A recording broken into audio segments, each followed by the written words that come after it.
A listener note: this story contains adult content and language. The private detective instructed Debra Newell to take certain precautions. She should change hotels every few nights. She should study the crowd when she entered a room. She should look behind her to see if she was being followed. Find new places to eat. Change her routine. Sell her car. Get a dark wig to cover her conspicuous blonde hair. Ditch her stylish outfits for bland ones. Blend in. She had more than 300 pages of documents she'd taken from her husband John's home office, and during the frantic weeks of early 2015, she was pouring through them, trying to determine the scope of his criminal past. Every line deepened her fear. John was in the hospital, but she feared he might get out any day and come after her.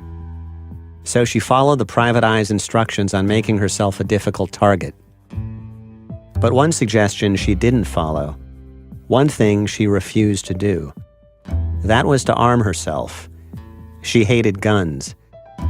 31 years earlier, her only sister had been killed by one.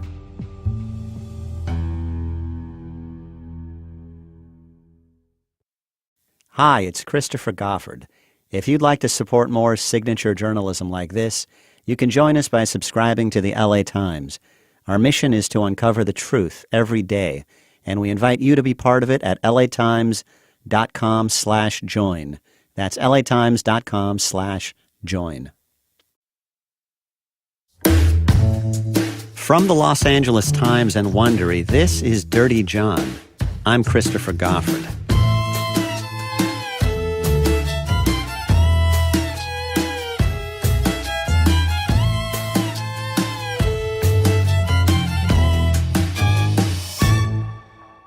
Part 4, Forgiveness.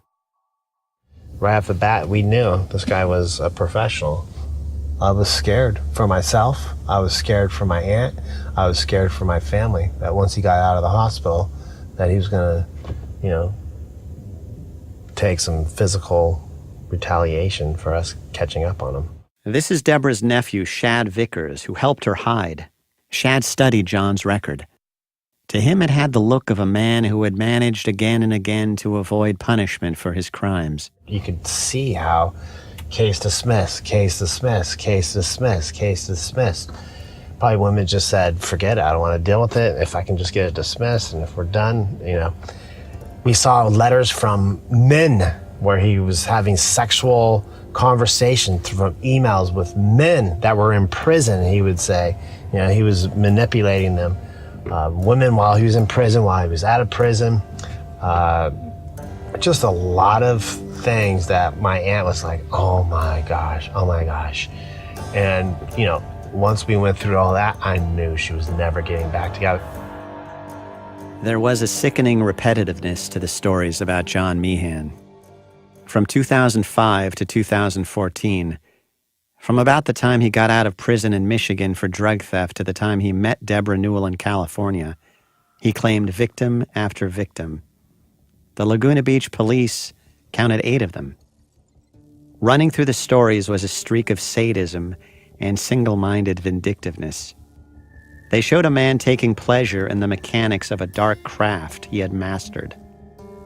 It seemed to go beyond just the money. He seemed obsessed with humiliating anyone who defied his will. To call him a con man would be too benign. He was that, but he was a lot more too. John would pick up women on dating websites. Often he used Match.com or Plenty of Fish. On dates he would wear medical scrubs and pretend to be a doctor. He would induce women to send him intimate photos of themselves, which he then used to blackmail them. He sent them to their families. He sent them to their kids' school. An Irvine woman told me that he cut and pasted her photo from Match.com and sent flyers to her neighbors calling her a slut and a homewrecker. A judge gave her a 5-year restraining order, and he retaliated by asking for a restraining order on her. A Porter Ranch woman told police he wrote her an anonymous letter insinuating that he had raped her while she was unconscious and had taken photos of it. "You are my project for years to come," he wrote. "This I promise. Do you think I joke? Every breath I take will be to ruin your surgically implanted life. Thanks for the pictures. By the spring of 2013, 2 women had long-term restraining orders already in place against John Meehan. That was when still another woman approached police. This was a 48-year-old aspiring writer from Laguna Beach. She told a strange and chilling story. The writer said she'd been recovering from brain surgery at a San Diego hospital when she awoke to find John standing over her bed. He said he was her anesthesiologist. He was handsome and friendly and gave her his number. Soon they were dating. He told her he loved her. She told him that her family had millions. He told her to transfer her money into his account to hide it from her estranged husband.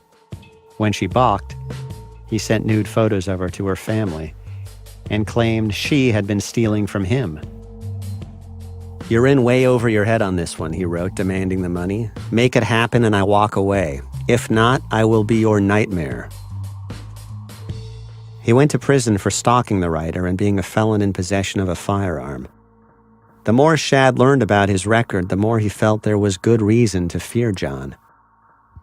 Yes, but I also knew that my aunt was leaving him. I was finally happy, that she was going to be safe, and we'd figure out how to, if I knew that I was already prepared, that if I saw him, I'd call 911. If, anything happened, I was ready to call the police. So my aunt was leaving him. That's all that mattered. So we thought. So we thought. Even as she was trying to process the information about who she'd married, even as she was trying to guard against him, Debra Newell also felt herself being pulled in another direction. John was sending her text after text, pleading with her. Her lawyer instructed her to change her will. Because he feels that this man is going to kill me because of the money to get whatever he could. And so they wanted to show him the will and show him that he is not the beneficiary, but my kids are. In the meantime, 23 days go by. And he's been stuck in the hospital with his back. He's had a bowel obstruction. I think he's also loving all the drugs because he was addicted to painkillers. So 23 days go by, and I just want to look him straight in the face and ask him why he did this. So I went in there, and he said that those stories are wrong, that he was set up. He was trying to tell me so many times that he was set up and had to go to jail. Please forgive him. He just knew that I wouldn't understand till he had all the evidence in front of him, and All a big misunderstanding. all a big misunderstanding. And he had an answer for everything, and it was so convincing that I thought, okay. So he literally had convinced me at this point that he is not this person. Despite all of the paperwork, Yeah. despite the Yes. background. All the facts were right there in front of me, and he is that convincing that I would say that I was also in love with him. So it's so hard when you're in love to listen, you're listening to your heart, not your head. Did he beg you to take him back? Oh, yes. What sort of things did he say? He can't live without me. He's so in love with me. This is different than anything he's ever gone through. That he was set up and he'll prove it. He had an explanation for the cruel, menacing texts he'd sent her. That was the drugs the hospital put him on. That wasn't him. He had an explanation for why police had once found cable ties and cyanide in his belongings. His explanation, cable ties, he said he works on cars. Okay, but with the cyanide, he said that he had MS and that he was going to take his life one day when it got too bad. I thought, okay, Cyanide is not a good death, from what I understand. But you didn't know that until... But I didn't know that. So I was on the fence with him, but he was doing everything he could to win me back, to prove that these weren't true stories, so on and so forth. Did you ask about his nickname, Dirty John? He said it wasn't true. And he said, oh, I don't know where you got that from. It was as if everything, he was able to convince me. He was so good at it. It could be a cold day out, and he could convince me that it's 95 degrees. That's how good he was. To where you questioned yourself, So it's almost like he convinced you that all the facts about his life were some kind of hallucination on your part. Yes. He made me out to be the one, that he was this great guy and that everyone else had done him wrong, is what he had said.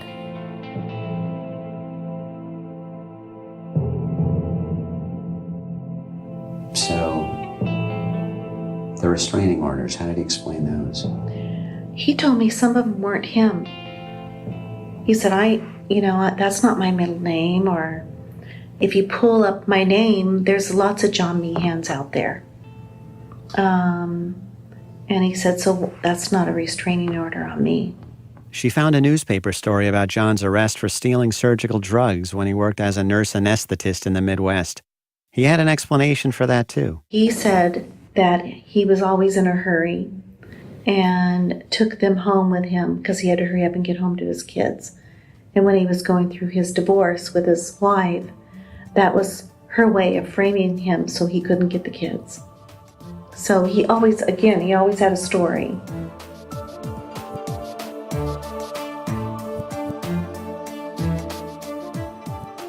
He told me that he'd lied because he thought he'd lose me. That he feels so lucky that I'm such a forgiving person. How I'm the love of his life, that I've made him a better person, just all this kind of stuff. He also backed up a lot of the lies by stating he twisted them. Because I said, well, I read this. Well, that's not what happened. Oh my gosh, And he'd have this whole elaborate story about what happened, opposed to what I read. There had been another chilling twist to the Laguna Beach case. As John awaited trial in the Orange County Jail in late 2013, an inmate reported that John was offering money for the murders of 2 Laguna Beach detectives, plus 5 other potential witnesses against him, including several ex-girlfriends and his ex-wife. John's price? $10,000 a body. John's philosophy? With no witnesses, there is no trial. The threat felt real enough that detectives requested still another restraining order against him, and one wrote, I regard him as a ticking bomb, capable of unpredictable violence, and I fear respondent will violently lash out and physically harm me. But the jail informant refused to be a witness. No charges were filed for murder solicitation, and the restraining order was denied. What did he say about the contract hit that he tried to take out on the cops? He started laughing. He said, they're going to believe some thug in prison over, He says, oh, they're just making this up. He goes, where would I get $10,000 from at that point? This is after the $900,000 that he said he had in a trust. So at this point, I'm thinking, well, okay. What about not being a doctor? He said that he was like an anesthesiologist. And I said, well, why would you do that? He goes, to make myself look better. And I said, but John, he goes, well, look at you. You're this high-powered, businesswoman. And I remember his sister told me later on that John always wanted to be something great. He even told them he was a doctor, and they found out he wasn't a doctor. So he always elaborated and made up these stories. I think unfortunately, that's who he was early on in life. So as he's telling this lie, he kind of makes it a point to flatter you. Like, you're so much better than me. Yeah. Yeah. And did he ever say he had a drug problem? No, never. Never. Never caught on to that. Thought there were a lot of pills around, but I knew with his bad back, and I didn't think. I remember the first time I was with him, I thought, wow, there's a lot of pills. But then once I realized he had a really bad back, he has screws, and I don't know if he has so many scars on him. So I thought, well, I guess he needs pain pills. I don't know. And if he's only taking one a day. And if he has MS, I guess he has to take something for that. So I didn't really educate myself on what everything exactly was.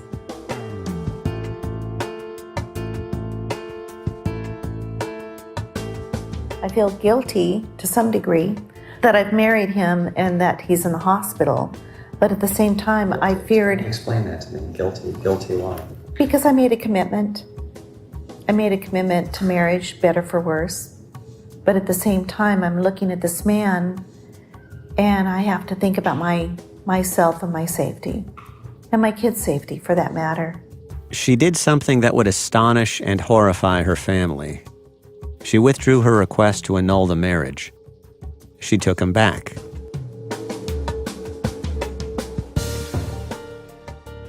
She didn't tell her family at first. She knew they'd be furious. She didn't tell people at her office, but she began sneaking away to see him. And she began quietly looking for another place with him. Their house on Balboa Island was full of bad memories, and the plan was to start fresh. They found an apartment near the Irvine Spectrum. It took 2 months to move into another place together. So we moved in. There was a caution with me. I kept trying to figure out what were lies, what was the truth. The issue was he treated me so well. It was as if I was the only thing on earth.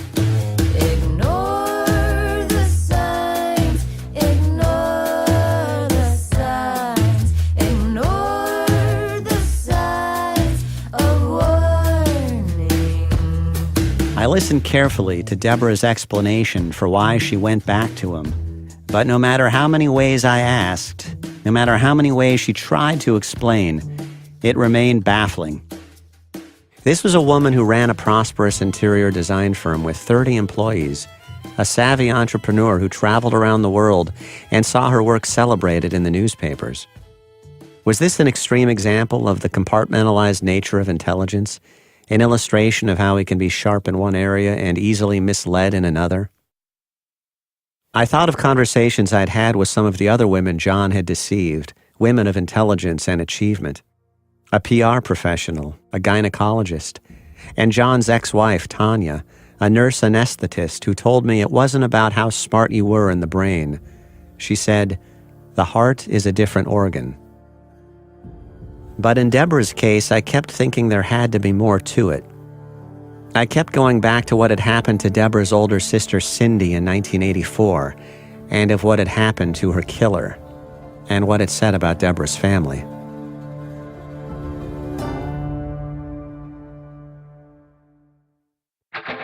Are you hiring? Find your dream candidate with these tips from ZipRecruiter and Dirty John. Tip: did you know that 70% of job listings use masculine language, but listings that use gender-neutral wording get about 40% more responses overall? Use gender-neutral wording in your job post to avoid limiting the talent that's attracted to your business. Then, you can use ZipRecruiter to post your job to over 100 top job boards with one click. Their smart technology notifies qualified candidates to apply within minutes of posting. In fact, 80% of employers who post a job on ZipRecruiter get a quality candidate through the site in just one day. Try ZipRecruiter for free by visiting ZipRecruiter.com/dirtyjohn. Again, that's ZipRecruiter.com/dirtyjohn. This has been a tip for finding your dream candidate from Dirty John and ZipRecruiter, the smartest way to hire. John took Debra's car and would just drive. For hours, up and down the coast between Orange County and San Diego. That's a lot of time to fill, but Audible makes traffic an escape you can look forward to. Audible's selection of audiobooks is unmatched anywhere. Millions of Audible members access performances by A-list celebrities and amazing narrators. Right now, I'm listening to What Happened, written and narrated by Hillary Rodham Clinton. This book is both a deeply intimate account and a cautionary tale of what happens when things don't go as planned.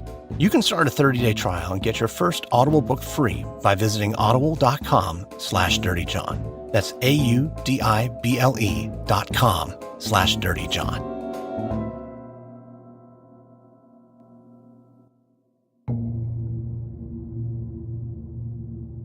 I have spoken all over the United States and even out of the United States because people love to hear, I think, about forgiveness.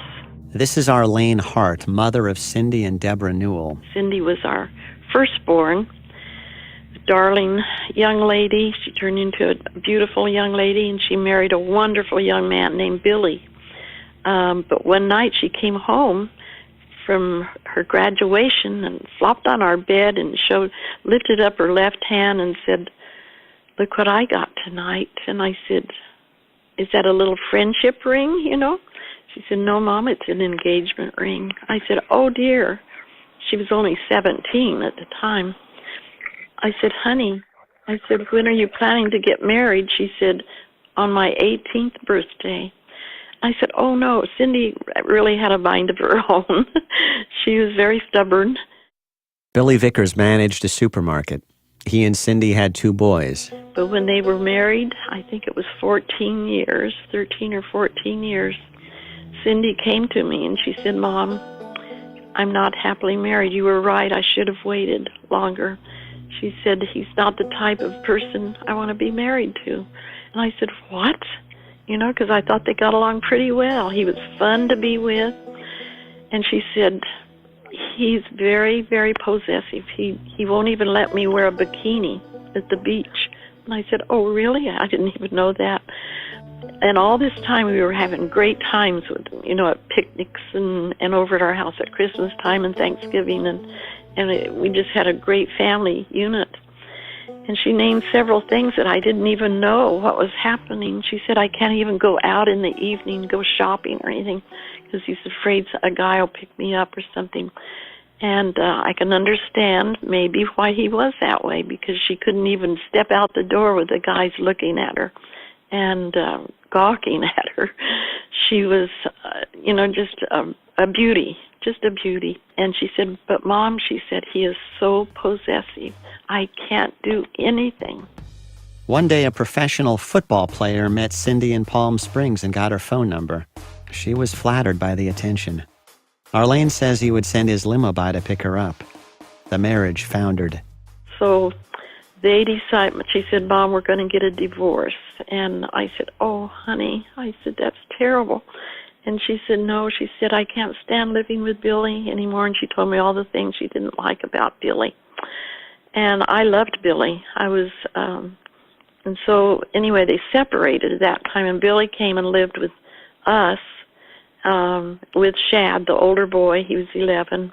And Cindi stayed in the house with the younger boy, Shane. She says Billy was determined not to lose her. He was crying. He said, Cindi wants me to divorce. He wants to get a divorce, and I don't want a divorce. I love her so much.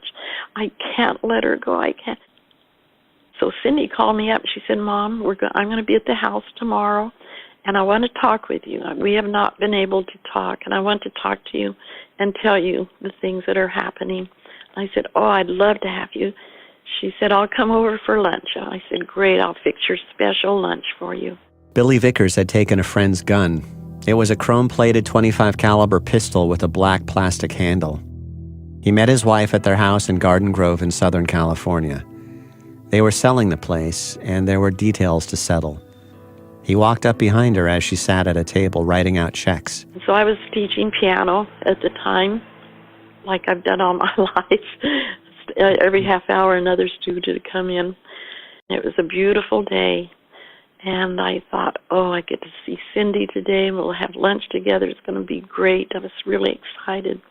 Right about noon, I got up and went in and fixed lunch, because she said that she'd be there at 12. But 12 came, and she didn't come. 12:30, 1 o'clock. So I put everything back in the refrigerator and continued my day of teaching.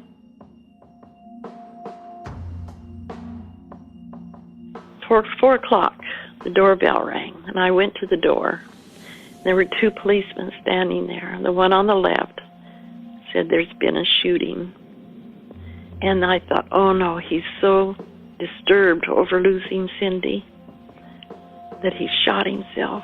I said, who's been shot?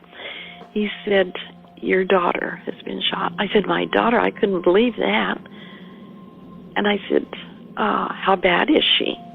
Not expecting this at all. And he said, she's dead.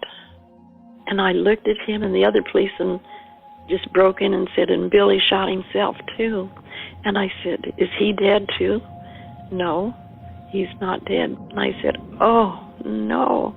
I couldn't believe what I was hearing. I could not believe what I was hearing. The 2 policemen just stood there with their hats up on their chests. And I just, right at that time, I just thought, you know what? I need to pray. I really need to pray. And I asked them, I said, can I just pray? They said, of course you can. So I stood there, and I lifted my hands toward heaven. And I just said, God, you've got to help me. I cannot do this alone. You've got to help me, God. Help me, God. I'd been a Christian since I was a little girl. I knew God personally. And all of a sudden, I felt a sense of peace come over me, and it drifted down all through my body. And I breathed a deep breath, and I looked at the policeman. I said, I'm going to be okay. They took me inside, and we sat. I had to lie down on the floor because a lot of our furniture was out. Our couch was out, being covered. I was lying there on the floor, and the 2 policemen were just kneeling down right beside me. And they were so kind to me. And I just said, you know what? I'm going to be okay because I feel God's presence with me. And He's told me in His Word that whatever we go through, He's going through it with me. And He was. He went right through that. Her grandson, Shad, who was 11 years old, was in another room. She had to tell him what had happened. Shad was in there watching TV. And I took him out of the room. I said, something terrible has happened, Shad. She said, what, Grandma? He said, why are the policemen here? I said, they came to tell me that your daddy has shot and killed your mother. And he goes, no. I said, that's right. And he also shot himself, but he's not dead. And he said, oh. And you know what? He looked up me right then, and he said, you know, Abraham Lincoln didn't have a mother. And I said, yes, that's right. You're right, Shad. And look what he turned out to be. He said, I know. And he said, I can get through this too, like you, Grandma. But you know what? I still loved Billy. And everyone cannot believe it, that I loved Billy. I didn't love him for what he did. I hated what he did, but I still loved Billy, and I forgave him. He called the house. He did regain his faculties after about 6 weeks in the hospital, and he called, and he wanted to talk to all of us, and so we all got around the phone, and he just kept saying, I'm so sorry, I'm so sorry, I'm so sorry. And I said, Billy, we know that you're sorry, but we still love you. And he said, how could you love me? How could you? And I said, God has given that love to us for you. We love you and we forgive you. And he just sobbed and he cried.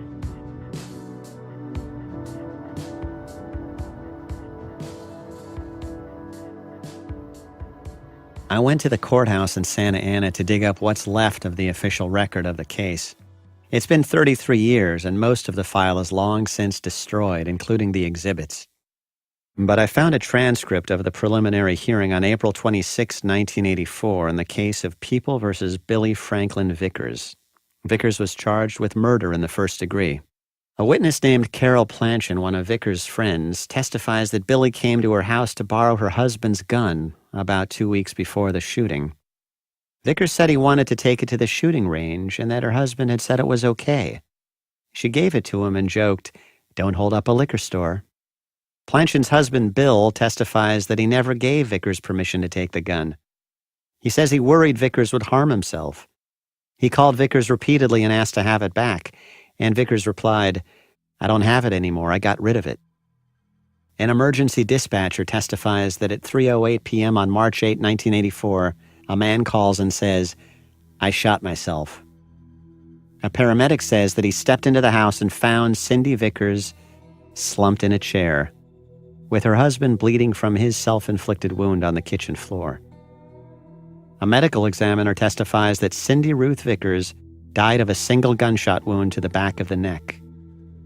The black powder around the hole showed the gun had been in direct contact with the skin. I found the defense attorney who represented Bill Vickers. His name is James Riddett. He knew the facts were bad for his client, who was looking at the possibility of life in prison. Riddett told me that he was sitting in his office one day when he received a phone call that astonished him. It was Arlene, the victim's mother. She was offering to aid in the defense of her daughter's killer. She didn't believe he could have done it if he'd been in his right mind. I was on the witness stand 5 hours, and he kept saying, "You," and the prosecuting The district attorney, kept saying, "You mean that you like Billy?" I said, "I not only like Billy, I love Billy. I knew him before. I know him now. I hated what he did. Absolutely, he killed our daughter. But I still love Billy." And that guy just shook his head and stomped out. And he said, "I cannot believe what you're saying." The whole jury had tears in their eyes. They were crying. I talked to the former prosecutor she's referring to, Thomas Avdeef, who took the case to trial in January 1985. He says it looked to him like a cold-blooded execution, but that wasn't what made it singular in his experience. It was the victim's family. He says Cindi Vickers' family threw her away. As he interpreted it, the gist of the mother's testimony, and that of other family members whose names he doesn't recall, was that Cindi had mistreated her husband. And he says he has no doubt that testimony influenced the result. They threw her under the bus, he tells me.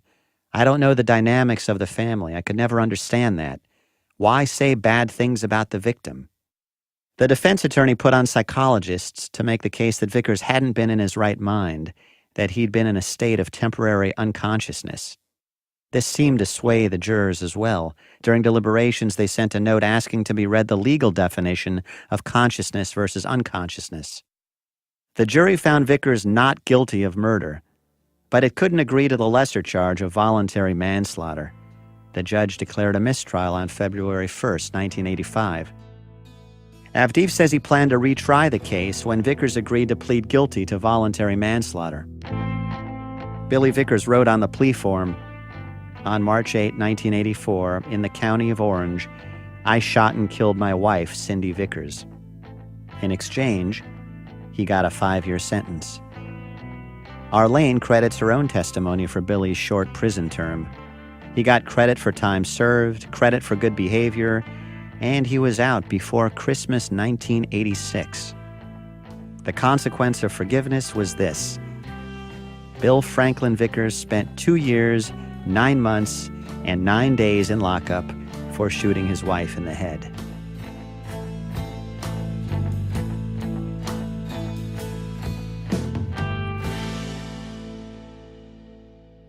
Debra disagrees with the prosecutor's interpretation of her mom's testimony. Debra says her parents taught her to see the good in people always. They made it a point to take in troubled kids and give them another chance. They believed that none of God's children was irredeemable, and enough love could work wonders. Billy Vickers remarried and returned to Orange County, not far from where he did the shooting. He's still in the area. I tried to get him to talk to me, but he didn't return my messages. For years, Debra would see him in the bleachers at her nephew's football games and at family functions, and people were careful not to bring up Cindi. One of her nephews had a birthday party a few years back, and there was Billy, and she had to leave. Now and then she'd run into him at the church she attended, Mariners. She'd say hello, she'd try to be polite, but she didn't want to be around him. Debra says that forgiving him brought her mother peace, but that she was never able to do it herself. You were raised, though, in a culture of extreme forgiveness. Oh, yes. Like I've never seen. I've covered a lot of criminal cases, and I don't think I've seen a lot of cases where the mother testifies on behalf of the guy who's killed the daughter. The way I view it is my parents were raised, and their whole life was being a Christ-like Christian. And then their roles in the church, being the example, I think that was the only way that they knew how to be. I went to a psychologist over it because I wasn't quite having that instant forgiveness. And I was talking to the psychologist, and he said, what's happening is they're on cloud 9, and they have this forgiveness, they believe all this. You're trying to be down here and deal with life. And the realization of what's happened isn't as easy for you to accept and forgive.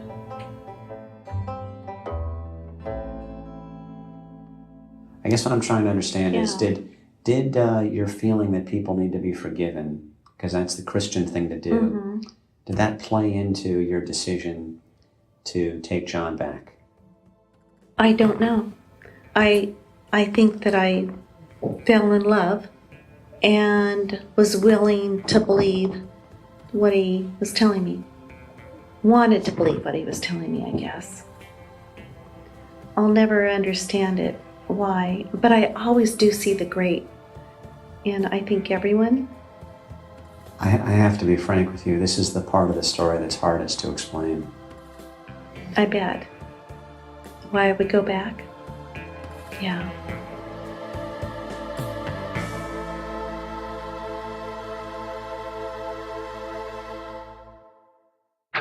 Another package has arrived. The young man meets it with determination. Will this box help me any more than the last one did? I am no closer with the new clues, and nothing's adding up. He flips open his laptop, clicks and scrolls. No one online knows anything. Everyone has pieces, but nothing solid, and this is an article from a real event. I feel like I see hints everywhere. What's real? What's the game? I'm so close. I have to figure this out. The young man thinks back to the last letter he received from the dying man. What is required of a hunter? Patience to wait for the quarry, focus to aim straight and true, but most of all, courage. The courage to face failure, the courage to face a long, nagging nothing, the courage to persevere and remain alert and ready for that one moment, that perfect moment when it all becomes clear.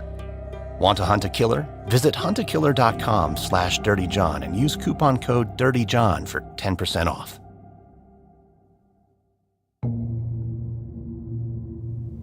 So when you took him back and he moved into the spectrum with you, did he seem repentant? Like, oh, extremely. He was going to church with me. He would cry in church. He literally did just about anything that I wanted to do. Went to this Christian concert with me, asked me for forgiveness.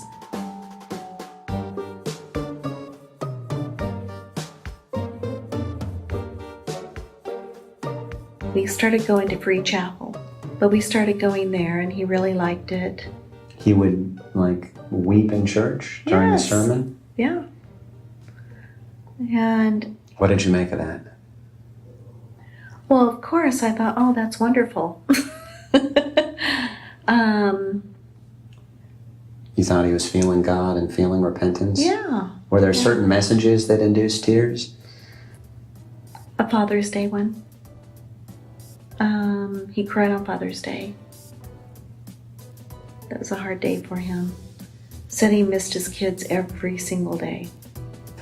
And he thinks about them every single day. This was part of John's master narrative of his life, in which he was the perpetual victim. His ex-wife, who'd found surgical drugs in their home and called police, had wronged him. His ex-wife had deprived him of his daughters. John was back from the hospital, 20 pounds lighter. He was lifting weights, chugging protein shakes, frustrated at the slow pace of rebuilding his big frame. He would keep falling sick and need to go to the ER. Maybe to get drugs, Debra thought. Tara Newell told me that when her mom took her to lunch that summer, the summer of 2015, Mom seemed distracted, preoccupied by her smartphone. Someone kept texting her, and Tara had a strong suspicion who it was. "Are you still seeing him?" she asked. Yes. They had been living together again since June. Debra's family was furious when they found out that she'd gone back. They were in disbelief. Even her mother had trouble understanding. I didn't have anything to do with him because it was just wrecking the family. It totally wrecked the family for many months. The family was just torn apart. We didn't get together because of that. And it was just, and everyone was talking about it. Why is Debbie staying with this guy? I kept praying, God, I don't want to lose another daughter. Not another one, you know. And I just said, God, help. I didn't know how to pray. I just, whatever God needed to do, I just wanted that man out of our lives. I was nervous the whole time. Because of John's presence in her life, Debra's children were pulling away from her, in some cases not letting her see her grandkids. Shad, the 11-year-old boy who lost his mother to his father's bullet, was now in his early 40s and estranged from the aunt he had long treasured as a second mother. For months and months and months and months, we wouldn't talk to her. Nobody. And I thought about that every day, about him killing my aunt. I was very, I was protecting myself. I was staying, and as long as I wasn't talking to my aunt, I wasn't getting texts or emails from John. So as long as I completely but if I ever had any type of conversation with her, unfortunately she would tell him, and then he would he found me any way possible. He would text me. I blocked him from his cell phone. I blocked him from my aunt's cell phone. I blocked my aunt's cell phone. I blocked him from email. I blocked my aunt's email. I blocked Facebook. I got off Facebook. I got off Instagram. I got off every social media possible. He still found me. He still got other phones, if I did have any contact with my aunt. But then when I said, "Kate, Debbie, I am done. No more. If you're going to continue with this guy, you'll never have any contact with me or with my kids." And then it was better. Debra says the estrangement from her kids and grandkids was breaking her heart. John told her he needed her. He had multiple sclerosis after all. She wouldn't abandon him to his illness, would she? It sounds like he knew exactly what part of you to appeal to. Oh, always, yeah. Yeah, he had a way of convincing me. I don't know if I truly believed him or just wanted to believe him. And again, halfway in the marriage, I realized that he's not going to be that easy to leave.